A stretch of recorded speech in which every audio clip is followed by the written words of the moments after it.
Hi friends, welcome to all. This is Harshavardhan Reddy. So మనం the earth in the solar సిస్టంలో 2 parts complete చేసుకున్నాము.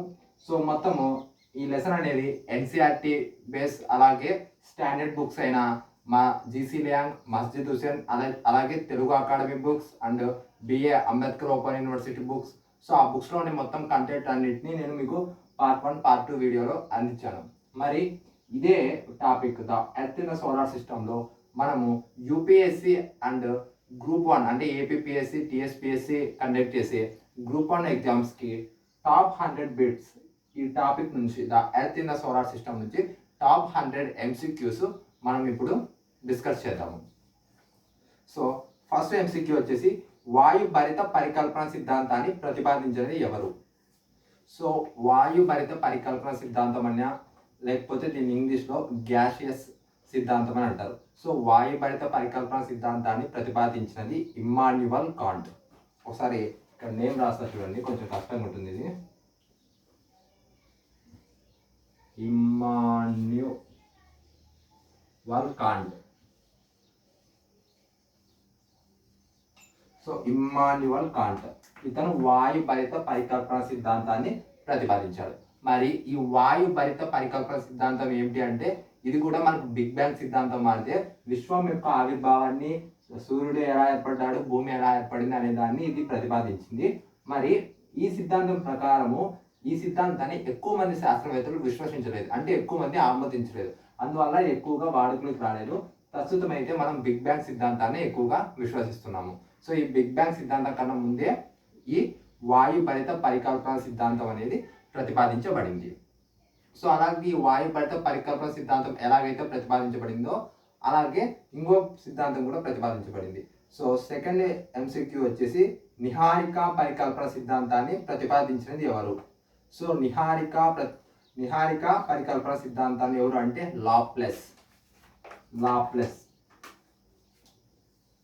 Laplace అనే శాస్త్రవేత్త ఈ నిహారిక పరికల్పన సిద్ధాంతాన్ని సో లాప్లస్ వచ్చేసి నిహారిక పరికల్పన సిద్ధాంతాన్ని ప్రతిపాదించాడు. ఇమాన్యువల్ కాంట్ అయితే వాయుభరిత పరికల్పన సిద్ధాంతాన్ని ప్రతిపాదించాడు. సో ఇక థర్డ్ వచ్చేసి నోవా పరికల్పన సిద్ధాంతాన్ని ఎవరు ప్రతిపాదించారు? నోవా పరికల్పన సిద్ధాంతాన్ని వచ్చేసి హాయిల్ అనే శాస్త్రవేత్త నోవా పరికల్పన సిద్ధాంతాన్ని ప్రతిపాదించాడు.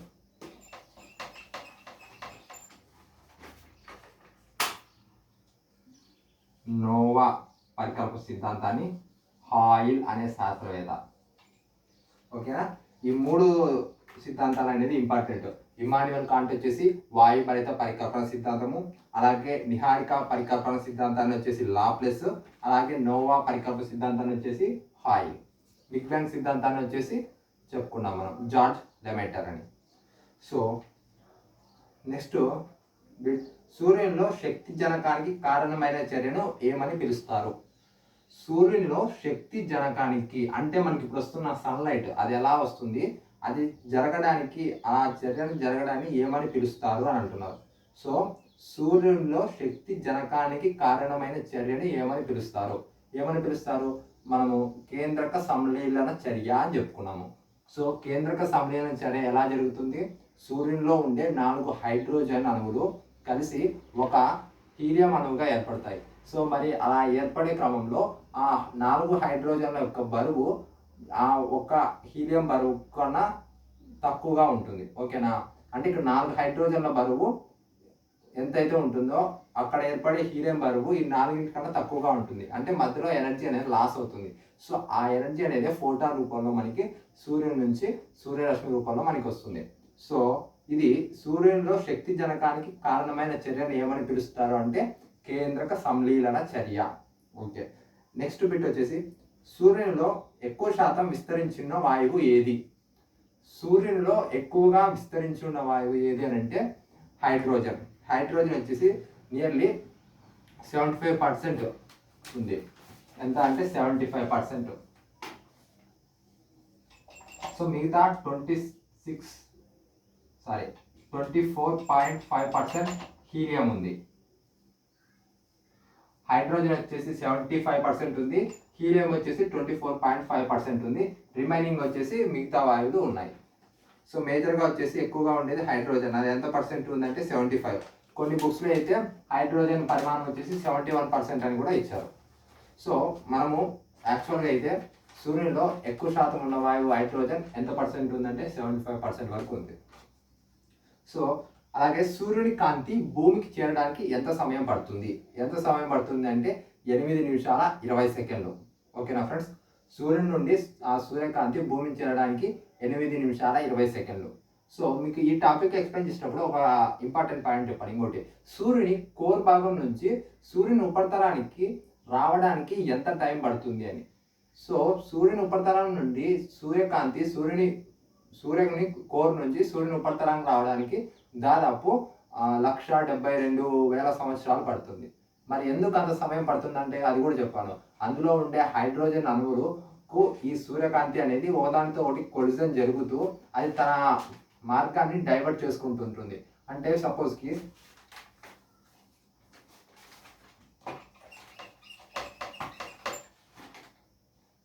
ఇది సూర్యుడు అనుకుంటే ఇక్కడ కోర్ భాగం ఇక్కడ నుంచి ఒక లైట్ వస్తుంటే ఏమవుతుందంటే ఇక్కడ ఒక హైడ్రోజన్ అణువు ఉంటే దాంతో కొలిజన్ అయ్యి మరి డైవర్ట్ అయిపోయి మరి ఇక్కడికి వస్తుంది. మరి ఇక్కడ హైడ్రోజన్ ఉంటే దాంతో కొలిజన్ జరిగి ఇలా.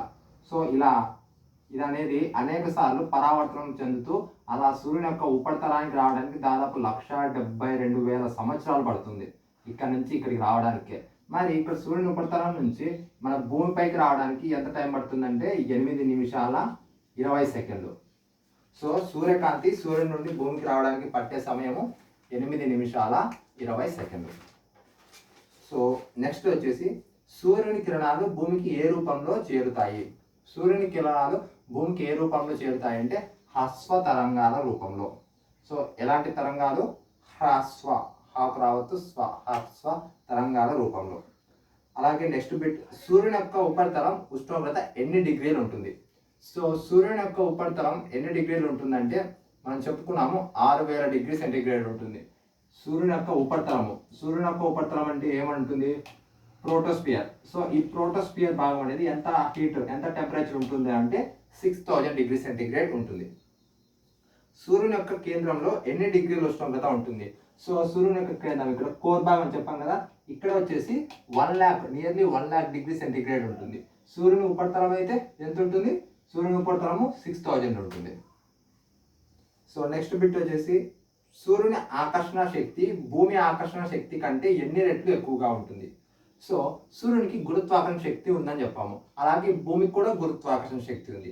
మరి భూమి యొక్క గురుత్వాకర్షణ శక్తితో సూర్యుని యొక్క గురుత్వాకర్షణ శక్తిని పోలిస్తే ఎన్ని రెట్లు ఎక్కువగా ఉంటుంది అంటే 28 టైమ్స్ 28 రెట్లు ఎక్కువగా ఉంటుంది. సో నెక్స్ట్ బిట్, సూర్యుడు తన చుట్టూ తాను తిరుగుతూ ఎంత సమయం పడుతుంది? అంటే ఇప్పుడు గ్రహాలన్నీ వాటి చుట్టూ అవి తిరుగుతున్నాయి. సో అలా తిరగడాన్ని ఏమంటారు? భ్రమణం అని చెప్పాము. ఆత్మ భ్రమణం అంటారు తన చుట్టూ తాను తిరగడాన్ని. సో అలాగే సూర్యుడు కూడా తన చుట్టూ తాను తిరుగుతూ ఉంటాడు.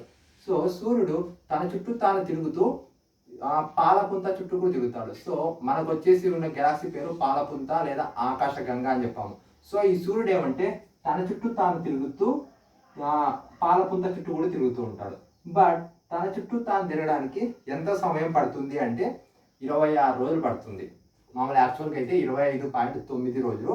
సో మనం అప్రాక్సిమేట్లీ 26 డేస్ అని చెప్పచ్చు. మరి సూర్యుడు తన చుట్టూ తాను తిరగడానికి అయితే 26 డేస్ అని చెప్పాము. మరి మొత్తము పాలపుంత చుట్టూ తిరగాలంటే అంటే గెలాక్సీ చుట్టూ తిరగాలంటే ఎంత టైం పడుతుంది అని అంటే దాదాపు 250 మిలియన్ల సంవత్సరాలు, లేకపోతే 25 crores అని కూడా చెప్పుకోవచ్చు.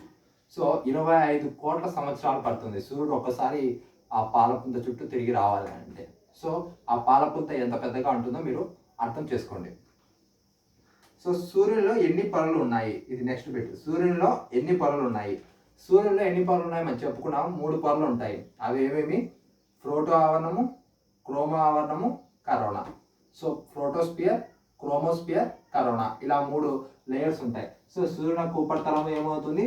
ప్రోటోస్పియర్ పై భాగము క్రోమోస్పియర్ పై భాగము కరోనా. మరి ఇక్కడ ప్రోటోస్పియర్ టెంపరేచర్ ఎంత ఉంటుందని చెప్పాము? నియర్లీ 6,000 ఉంటుంది. మరి ప్రోటోస్పియర్ పై భాగమైన క్రోమోస్పియర్లో ఎంత టెంపరేచర్ ఉంటుంది? 32,000 డిగ్రీ సెంటీగ్రేడ్ ఉంటుంది. మరి క్రోమోస్పియర్ పైన ఏముంటుందని చెప్పము, కరోనా ఉంటుందని చెప్పము. కరోనాలో ఎంత టెంపరేచర్ ఉంటుంది, నియర్లీ 1,70,000 దాకా 1,70,000 డిగ్రీ సెంటీగ్రేడ్ ఇక్కడ కరోనా భాగంలో ఉంటుంది. సో నెక్స్ట్ బిట్, ఫోటో ఆవరణలో కనిపించే మచ్చలను ఏమని పిలుస్తారు? సో ఈ సూర్యుని ఉపరితలము ఫోటోస్పియర్ అని చెప్పాము. సో ఆ ఫోటోస్పియర్లో మనకు చిన్న చిన్న మచ్చలు కనబడుతూ ఉంటాయి. సో ఆ మచ్చలను వచ్చేసి సన్ స్పాట్స్ లేదా బ్లాక్ స్పాట్స్ అని కూడా అంటారు. సన్ స్పాట్స్ అన్న బ్లాక్ స్పాట్స్ అన్న ఒకటే. సూర్యుని యొక్క ఉపరితలంలో ఇక్కడ చిన్న చిన్న మచ్చలు ఉంటాయి. సో ఆ చిన్న చిన్న మచ్చలు అంటే అవేమి మచ్చలేం కాదు, అవి దాదాపు భూమి కన్నా 18 రెట్లు ఎక్కువ పరిమాణంలో ఉంటాయి. కానీ మనకు చూడడానికి చిన్న చిన్న మచ్చల మాదిరి కనబడుతూ ఉంటాయి.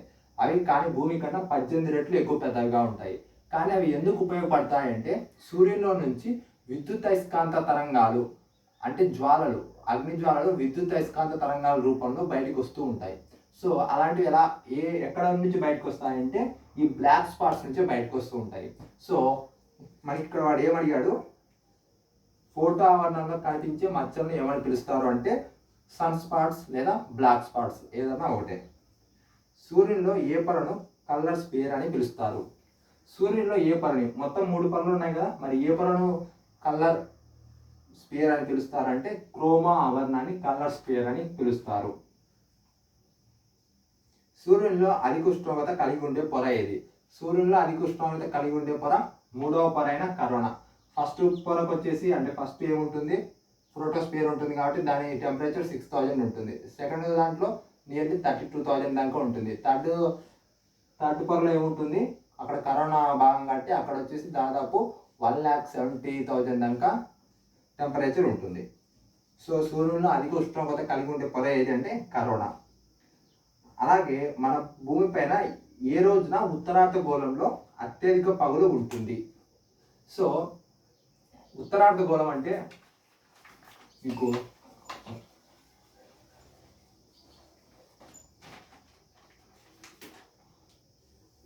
ఇది మన భూమి అనుకుంటే, సో దీన్ని 2 పార్ట్స్ డివైడ్ చేస్తే పైన భాగం ఏమవుతుంది ఉత్తరార్ధగోళం, కిందిది వచ్చేసి దక్షిణార్ధగోళం. సో ఈ ఉత్తరార్ధగోళంలో ఏ రోజున సూర్యుడు ఏ రోజున అత్యధిక పగలు ఉంటుంది అని అంటున్నాడు. సో అంటే మార్నింగ్ టైము ఏ రోజున ఎక్కువగా ఉంటుంది ఉత్తరార్ధగోళంలో అని అంటే జూన్ 21. జూన్ 21న ఉత్తరార్ధగోళంలో మార్నింగ్ టైం అనేది ఎక్కువగా ఉంటుంది. సో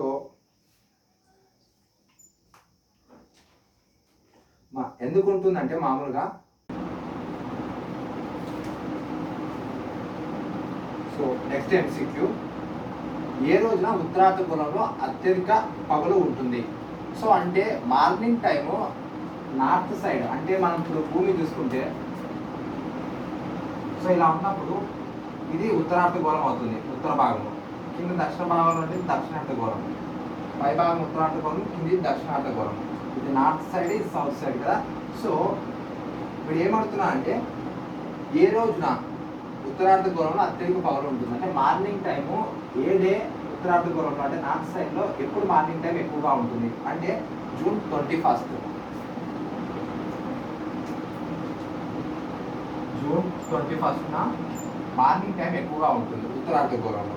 మరి దక్షిణార్ధగోళంలో మార్నింగ్ టైం ఎప్పుడు ఎక్కువగా ఉంటుంది అంటే డిసెంబర్ 22.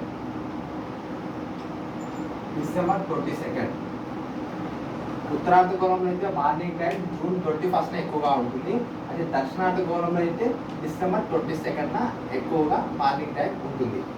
సో అలాగే నెక్స్ట్ క్వశ్చన్ వచ్చేసి వసంతకాల విషవత్తు ఏ తేదీన ఏర్పడుతుంది? సో అసలు ఈ క్వశ్చన్ ఆన్సర్ చేయాలంటే ముందు మనకు విషవత్తు అంటే ఏమిటో తెలియాలి. విషవత్తు అంటే ఏమిటి అంటే పగలు రాత్రి సమానంగా ఉండే రోజును విషవత్తు అంటారు. So morning time night time ఈక్వల్గా ఉండాలి. సో అటువంటి దాన్ని విషవత్తు అని అంటారు.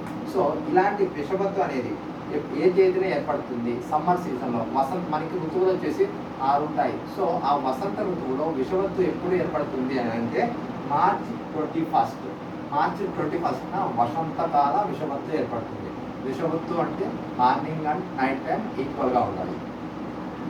సో అలాగే శరత్కాల విషువత్తు ఎప్పుడు ఏర్పడుతుంది అంటే సెప్టెంబర్ 23rd. September 23rd శరత్కాల విషువత్తు. ఇది కూడా శరత్ ఋతువులో ఇది ఒకటి శరత్ అనేది. సో ఈ శరత్ ఋతువులో విషువత్తు ఎప్పుడు ఏర్పడుతుంది అని అంటే సెప్టెంబర్ 23. ఓకే. సో నెక్స్ట్ అలాగే సూర్యునికి భూమికి మధ్య దూరం ఎక్కువగా ఉండడాన్ని ఏమని పిలుస్తారు? సో సూర్యునికి భూమికి మధ్య దూరం ఎక్కువగా ఉంటే దాన్ని అపహేలి అని పిలుస్తారు. సో ఇంగ్లీష్లో అయితే ఎపిహేలియన్ అని అంటారు. సో అపహేలియన్ తెలుగులో అంటారు, ఇంగ్లీష్లో అయితే ఎపిహేలియన్ అంటారు. సో మనం చెప్పుకున్నాము పరిహేలి అపహేలి అని. పరిహేలి అంటే సూర్యునికి భూమికి మధ్య డిస్టెన్స్ తక్కువగా ఉండాలి, అపహేలి అంటే సూర్యునికి భూమికి మధ్య డిస్టెన్స్ ఎక్కువగా ఉండాలి. సో ఇలా సూర్యునికి భూమికి మధ్య దూరం తక్కువగా ఉంటే వాటిని అపహేలి అని అంటారు. ఓకే. మరి అపహేలి ఏ రోజున సంభవిస్తుంది అంటే ఏ రోజున ఏర్పడుతుంది అని అంటే జూలై 4th. అపహేలి అనేది జూలై 4th ఏర్పడుతుంది. అంటే భూమికి సూర్యునికి మధ్య దూరం ఎప్పుడు ఎక్కువగా అయిపోతుంది? జూలై 4th నుంచి. అదే భూమికి సూర్యునికి మధ్య డిస్టెన్స్ తక్కువగా ఎప్పుడు అయిపోతుంది అంటే పరిహేలి అనేది ఎప్పుడు ఏర్పడుతుంది? జనవరి 3rd అని చెప్తున్నాము. సో ఇలా భూమికి సూర్యునికి మధ్య డిస్టెన్స్ తక్కువ అవడం వల్ల ఏమవుతుంది అంటే మనకు సూర్యుని యొక్క తీవ్రత అనేది మన భూమిపైన ఎక్కువగా ఉంటుంది. అందువల్ల మనకి జనవరి 3rd నుంచి మెల్లమెల్లగా సమ్మర్ సీజన్ అనేది రావడం మొదలుపెడుతుంది. మరి జూలై 4th నుంచి దూరం ఉంటుంది కాబట్టి సూర్యునికి భూమికి మెల్లమెల్లగా మనకి వింటర్ సీజన్ అనేది రావడం జరుగుతుంది. సో దీనినే మనం పరిహేలి అపహేలి అని అంటారు. సో నెక్స్ట్ వచ్చేసి సూర్యునికి భూమికి మధ్య గల సగటు దూరం ఎంత? సో మన భూమి నుంచి సూర్యుడు ఎంత దూరంలో ఉన్నాడంటే 149.8 మిలియన్ల కిలోమీటర్లు, 149.8 మిలియన్ల కిలోమీటర్లు అని చెప్పుకుంటాము. దీని అప్రాక్సిమేట్గా 15 కోట్ల కిలోమీటర్లు అని మనం ఎక్కువగా చెప్పుకుంటాము.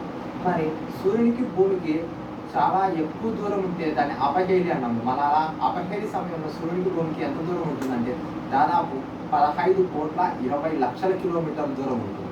మరి సూర్యునికి భూమికి తక్కువ దూరం ఉంటే దాన్ని పరిహేలి అన్నాము. మరి అప్పుడు ఎంత డిస్టెన్స్ ఉంటుందంటే అది కూడా చెప్పుకున్నాము 14.8 కోట్ల కిలోమీటర్లు అంటే 14,80,00,000 కిలోమీటర్లు. ఇదైతే 14,80,00,000 కిలోమీటర్లు, అదైతే 15,20,00,000 కిలోమీటర్లు.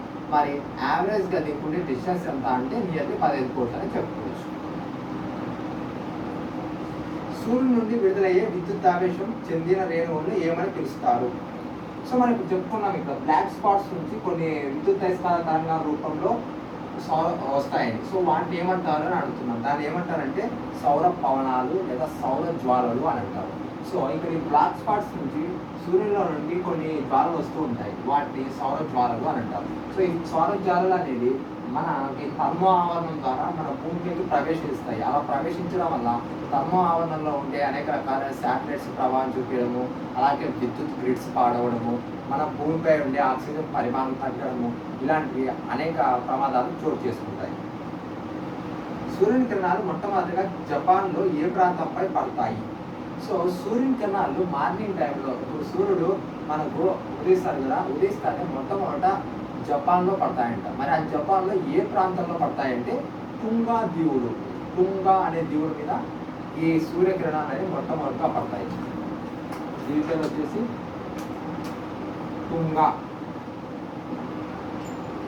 టుంగా దీవుల పైన. సో సూర్యకిరణాలు భారతదేశంలో మొట్టమొదటగా అరుణాచల్ ప్రదేశ్లో ఏ ప్రదేశం పైన పడతాయి? భారతదేశంలో వచ్చేసి మొట్టమొదట అరుణాచల్ రాష్ట్రంలో పడతాయి. మరి ఆ అరుణాచల్ ప్రదేశ్లో ఏ ప్రాంతం పైన అని అంటే డాంగ్ అనే ప్రదేశం పైన. జపాన్లో అయితే టుంగా దీవుల పైన, అదే అరుణాచల్ ప్రదేశ్లో డాంగ్ అనే ప్రదేశం మీద. ఇవి రెండు కూడా ఇంపార్టెంట్, ఖచ్చితంగా గుర్తుపెట్టుకోవాల్సింది. అలాగే విశ్వంలో అతిపెద్ద నక్షత్రం అని దేన్ని పేర్కొంటారు? ఇది కూడా మనం చెప్పుకున్నాం క్లాస్లో. అతిపెద్ద నక్షత్రం ఏదని చెప్పుకున్నాము? బెటిల్ గ్లాక్స్ అనేది అతిపెద్ద నక్షత్రము. మరి అలాగే అతి ప్రకాశవంతమైన నక్షత్రం ఇది కూడా చెప్పుకున్నాము, డాగ్ స్టార్ అని. డాగ్ స్టార్ అతి ప్రకాశవంతమైన నక్షత్రం. అతి పెద్ద నక్షత్రం వచ్చేసి బెటిల్ గ్లాక్స్. అలాగే మనకు భూమికి అతి దగ్గరగా ఉన్న నక్షత్రం, సూర్యుని తర్వాత అతి దగ్గరగా ఉన్న నక్షత్రము ఏమని చెప్పుకున్నాము? Proxima Centauri. God of commerce and silks అని ఏ గ్రహాన్ని పిలుస్తారు? సో గాడ్ ఆఫ్ కామర్స్ దీని తెలుగులో ఏమంటారంటే వ్యాపార దేవత. కామర్స్ అంటే వ్యాపారం అని వస్తుంది. సో మనం వ్యాపార దేవత అని రోమన్లు పిలుస్తారు. ఏ గ్రహాన్ని పిలుస్తారు? బుధుడు. అంటే మెర్క్యూరీని పిలుస్తారని మనం చెప్పుకున్నాం క్లాస్లో. సో గాడ్ ఆఫ్ కామర్స్ అని ఏ దేవతని పిలుస్తారు, ఏ గ్రహాన్ని పిలుస్తారంటే బుధుడిని పిలుస్తారు. అలాగే సూర్యునికి అతి దగ్గరగా ఉన్న గ్రహం ఏది? సూర్యునికి అతి దగ్గరగా ఉన్న గ్రహము మెర్క్యూరీ అంటే బుధుడు. Mercury, Venus, Earth, Mars, Jupiter, Saturn, Uranus, Neptune.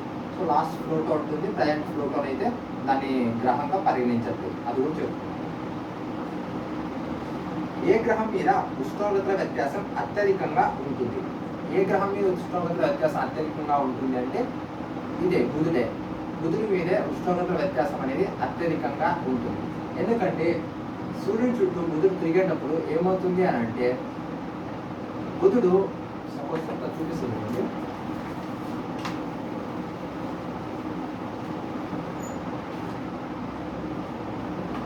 సపోజ్కి మనం చెప్పుకున్నాం బుధుడు ఎప్పుడు, ఈ బుధుడు అనుకోండి, ఈ సూర్యుడు, ఈ బుధుడికి ఎప్పుడు ఒక భాగం మాత్రమే సూర్యుడికి ఎదురుగా ఉంటుంది. ఆపోజిట్ సైడ్ అనేది సూర్యుడికి ఎదురుగా రాదు. అందువల్ల దీనికి ఎప్పుడు ఏమవుతుందంటే ఇటుపక్క 400 డిగ్రీ సెంటీగ్రేడ్ ఉంటే మరొక భాగం -200 డిగ్రీ సెంటీగ్రేడ్ ఉంటుంది. సో అత్యధిక ఉష్ణోగ్రత వ్యత్యాసం ఏ గ్రహానికి ఉందంటే ఈ బుధ గ్రహానికి అని చెప్పుకోవచ్చు. సో అందువల్ల ఎక్కువ ఉష్ణోగ్రత వ్యత్యాసం ఉండేది ఈ గ్రహానికి. సో నెక్స్ట్, సౌర కుటుంబంలో అతి వేడైన మరియు అతి ప్రకాశవంతమైన గ్రహం ఏది? సో సౌర కుటుంబంలో అతి వేడి మరియు అతి ప్రకాశవంతమైన నక్షత్రం ఏది అంటే శుక్రుడు అని చెప్పుకున్నాము. సో అతి వేడి ఎందువల్ల అంటే దాని మీద గ్లోబల్ వార్మింగ్ అనేది ఎక్కువగా ఉంది. గ్లోబల్ వార్మింగ్ కారణం ఏంటి? Carbon dioxide. ఆ శుక్రుని చుట్టూ దాదాపు 95% కార్బన్ డైఆక్సైడ్ వాయువు ఆవరించిందని చెప్పుకున్నాము. సో ఆ కార్బన్ డైఆక్సైడ్ వల్ల దాని మీద గ్లోబల్ వార్మింగ్ అనేది ఎక్కువగా ఉంది. అందువల్ల అది ఎక్కువ ఉష్ణోగ్రతను కలిగి ఉంటుంది. ఎంత ఉష్ణోగ్రత అంటే నియర్లీ 600 డిగ్రీ సెంటీగ్రేడ్. మరి అలాగే ఎక్కువ అతి ప్రకాశవంతమైన నక్షత్రం. అతి ప్రకాశవంతమైనది ఎందుకని అంటే అది కూడా చెప్పాము. సూర్యకిరణాలు ఎప్పుడైతే ఆ గ్రహం మీదకి వస్తాయో అక్కడ ఉండే ఆ కార్బన్ డైఆక్సైడ్ వల్ల అవి వెనక్కి పరావర్తనం చెందుతాయి. అలా పరావర్తనం చెందినప్పుడు మనకి చూడడానికి ఎలా అనిపిస్తుంది అంటే అది ప్రకాశవంతంగా మెరుస్తూ ఉన్నట్టు కనపడుతుంది. సో అతి ప్రకాశవంతము మరియు అత్యధిక ఉష్ణోగ్రత కలిగిన గ్రహము ఏది అని అంటే ఈ శుక్రుడు. సో శుక్రుడి గ్రహం మీద కార్బన్ డైఆక్సైడ్ ఎంత పర్సెంట్ ఉంది చెప్పుకున్నాం. ఇది కూడా 95%. ఏ గ్రహాన్ని క్రూరమైన గ్రహము మరియు వేగచుట్టు గ్రహము అని పిలుస్తారు? ఏ గ్రహాన్ని అని అంటే దీన్నే శుక్రుడిని. సో వెనస్ని మనం క్రూరమైన గ్రహము మరియు వేగచుట్ట అని కూడా పిలుస్తాం. భూమికి అతి దగ్గరగా ఉండే గ్రహం ఏది? భూమికి అతి దగ్గరగా ఉండే గ్రహం ఏదంటే ఈ వెనస్ అంటే శుక్రుడే. సో మనం చెప్పుకున్నాము శుక్రుడు మరియు భూమి అనేది కవలలు అని. అంటే ఈ వెనస్, ఎర్త్, ట్విన్స్ ఎలా ఏమేమంటే వాటి యొక్క భౌతిక ధర్మాలన్నీ సిమిలర్గా ఉన్నాయి. సాంద్రత అయినా పరిమాణమైన మొత్తం ఇలాంటివన్నీ ప్రాపర్టీస్ అన్ని సిమిలర్గా ఉండటం వల్ల ఈ భూమిని శుక్రుడిని కవలలు అని పిలుస్తారు. శుక్రగ్రహము ఉదయం తూర్పున సాయంత్రం పశ్చిమాన కనిపించడం వల్ల ఈ గ్రహాన్ని ఏమంటారు? సో మనం ఇక్కడ ఒక టాపిక్ మనము లెసన్లో చెప్పడం మర్చిపోయాము. ఈ శుక్రగ్రహం ఏమవుతుందంటే మొత్తం అన్ని గ్రహాలు పడమర నుంచి తూర్పుకు తిరుగుతూ ఉంటాయి. కానీ ఈ గ్రహం ఏం చేస్తుందంటే తూర్పు నుంచి పడమరకు తిరుగుతుంది. సో ఇలా తిరగడం వల్ల ఏమవుతుంది అంటే మనకు మామూలుగా అయితే మనకి అగ్ని మార్నింగ్ సూర్యుడు ఎక్కడ ఉదయిస్తాడు? తూర్పు వైపు ఉదయిస్తాడు. కానీ శుక్రగ్రహం మీద ఏమవుతుందంటే పడమర వైపు సూర్యుడు ఉదయిస్తాడు, తూర్పు వైపున సూర్యుడు అస్తమిస్తాడు. ఎందుకు అంటే అది తిరిగేది ఎలా ఉంటుందంటే తూర్పు నుంచి పడమర తిరుగుతుంది. కానీ మనవన్నీ పడమర నుంచి తూర్పుకు తిరుగుతాయి. అన్ని గ్రహాలు పడమర నుంచి తూర్పుకు తిరిగితే అదొక గ్రహం మాత్రము తూర్పు నుంచి పడమరకు తిరుగుతుంది. సో ఇలా శుక్రుడితో పాటు మరొక గ్రహం కూడా ఉంది తూర్పు నుంచి పడమర తిరిగేది. అది వచ్చేసి యురేనస్. ఆ యురేనస్ గ్రహం కూడా తూర్పు నుంచి పడమరకు తిరుగుతుంది. సో ఇలా తిరగడం వల్ల దీన్ని ఏమని పిలుస్తారంటే ఉదయపు సాయంత్రపు తార అని పిలుస్తారు. భ్రమణ కాలం ఎక్కువగాను భ్రమణ వేగం తక్కువగాను కలిగి ఉన్న గ్రహము ఏది? సో భ్రమణ కాలం ఎక్కువ, భ్రమణ వేగం తక్కువ. సో ఇది మనం చెప్పుకున్నాము. దీని అర్థం ఏమిటంటే శుక్రుడు ఉన్నాడు కదా, అంటే వెనస్ ఉంది కదా, అది తన చుట్టూ తాను తిరగడానికి 243 డేస్ పడుతుందని లెసన్లో చెప్పుకున్నాము. మరి సూర్యుని చుట్టూ తిరగడానికి ఓన్లీ 223 డేసే పడుతుందని చెప్పాము. తన చుట్టూ తాను తిరగడానికి అయితే 243, కానీ సూర్యుని చుట్టూ తిరగడానికి 223. ఎందుకు అని అంటే ఇదే కారణం. దాని యొక్క భ్రమణ కాలం అనేది ఎక్కువ. భ్రమణ కాలం తన చుట్టూ తాను తిరగడానికి భ్రమణ కాలం ఎక్కువ. అదే సూర్యుడి చుట్టూ తిరగడం అంటే భ్రమణ వేగము తక్కువ ఉంది. సో ఇలా భ్రమణ కాలం ఎక్కువగాను మరియు భ్రమణ వేగం తక్కువగాను ఉన్న గ్రహం ఏది అంటే శుక్రుడు అని చెప్పుకోవచ్చు. సో ఇది ఇంపార్టెంట్. తన చుట్టూ తాను తిరగడానికి అయితే 243, సూర్యుడి చుట్టూ తిరగడానికి అయితే ఓన్లీ 223 డేస్ తనకి కావాల్సింది. సౌర కుటుంబాల్లో తూర్పు నుంచి పడవరకు తిరిగే గ్రహాలు ఏవి? శుక్రుడు, వరుణుడు. మనం ఇందాక చెప్పుకున్నాం కదా, వెనస్ అండ్ యురేనస్ అని. సో తెలుగులో అయితే శుక్రుడు, వరుణుడు తూర్పు నుంచి పడవలు తిరుగుతాయి. మిగతా గ్రహాలన్నీ పడవల నుంచి తూర్పుకు తిరుగుతాయి. సౌర కుటుంబంలో అత్యధిక సాంద్రత కలిగిన గ్రహం ఏది? సో సౌర కుటుంబంలో అత్యధిక సాంద్రత అంటే హై డెన్సిటీ కలిగిన ప్లానెట్ ఏది అంటున్నారు. సో హై డెన్సిటీ కలిగిన ప్లానెట్ వచ్చేసి మన ఎర్త్, మన భూమి. ఇది వచ్చేసి 5.5 gram per centimetre cube. 5.5. Okay. భూమి తూర్పు వైపుకి ఎన్ని డిగ్రీల వరకు పరిభ్రమిస్తుంది అంటే భూమి ఎన్ని డిగ్రీలు ఒకవైపు వరికింది. మనం చెప్పుకున్నాం 23.5 డిగ్రీ వరికింది అని. సో దానికి కారణం కూడా చెప్పుకున్నాము. భూమి ఏర్పడినప్పుడు దానికి ఎప్పుడైతే మనం మార్స్ గ్రహం వచ్చి దాన్ని ఢీ కొట్టిందో వెంటనే దానికి కొంత భాగం అనేది వంగింది. సో అప్పటి వరకు స్ట్రైట్గా రొటేట్ అయ్యేది, కొంచెం వంగి అప్పటి నుంచి పరిభ్రమించడం మొదలు పెడుతుంది. ఓకేనా. సో ఎన్ని డిగ్రీస్ అంటే 23.5 డిగ్రీస్. భూమి గంటకు ఎన్ని కిలోమీటర్ల వేగంతో తన చుట్టూ తాను తిరుగుతుంది? సో భూమి తన చుట్టూ తాను ఎన్ని కిలోమీటర్ల వేగంతో తిరుగుతుందంటే పర్ అవర్కి వచ్చేసి 1610 కిలోమీటర్ స్పీడ్. ఓకేనా. ఒక గంటకు వచ్చేసి 1610 కిలోమీటర్ల వేగంతో భూమి తన చుట్టూ తాను తిరుగుతుంది. భూమి యొక్క చుట్టుకొలత ఎన్ని కిలోమీటర్లు? సో భూమి యొక్క చుట్టుకొలత ఎన్ని కిలోమీటర్లు అంటే భూమధ్యరేఖ వద్ద 40,066 కిలోమీటర్లు అని చెప్పుకున్నాము. భూమధ్యరేఖ మరియు ధృవాల వ్యాసాల మధ్య తేడా ఎన్ని కిలోమీటర్లు ఉంటుంది? సో భూమధ్యరేఖ మరియు ధృవాల వద్ద వ్యాసం అంటే ఫర్ సపోజ్ ఇది భూమి అనుకుంటే ఇది భూమధ్యరేఖ, ఇది ధృవాలు. సో ఇక్కడికి ఎంత వ్యాసం తేడా ఉంటుందంటే నియర్లీ 42 కిలోమీటర్స్ తేడా ఉంటుంది. అంటే భూమధ్యరేఖ వద్ద ఉండే వ్యాసము అలాగే ధృవాల వద్ద ఉండే వ్యాసం ఆ రెండింటి మధ్య తేడా 42 కిలోమీటర్స్ ఉంటుంది. సూర్యుడు ఒక అక్షాంశాన్ని దాటి మరలా అదే అక్షాంశానికి తిరిగి చేరుకునే సమయాన్ని ఏమంటారు? దాన్ని ఏమంటారంటే సౌర దినం అంటారు. మనం ఇంగ్లీష్లో అయితే 1 డే అని అంటారు. ఓకేనా. సో సౌర దినం అంటే 24 అవర్స్. సూర్యుడు ఒక అక్షాంశాన్ని దాటి మళ్ళీ అదే అక్షాంశానికి తిరిగి చేరడానికి సమయాన్ని ఏమంటారంటే సౌర దినం. సో చంద్రుడు ఒక అక్షాంశాన్ని దాటి మళ్ళీ అదే అక్షాంశాన్ని తిరిగి చేరుకునే సమయాన్ని ఏమంటారంటే శశాంక దినము అని అంటారు. సో ఇవి మనం పార్ట్ 1లో డిస్కస్ చేసిన బిట్స్. మరికొన్ని బిట్స్ పార్ట్ 2లో మనం డిస్కస్ చేద్దాం. థ్యాంక్స్.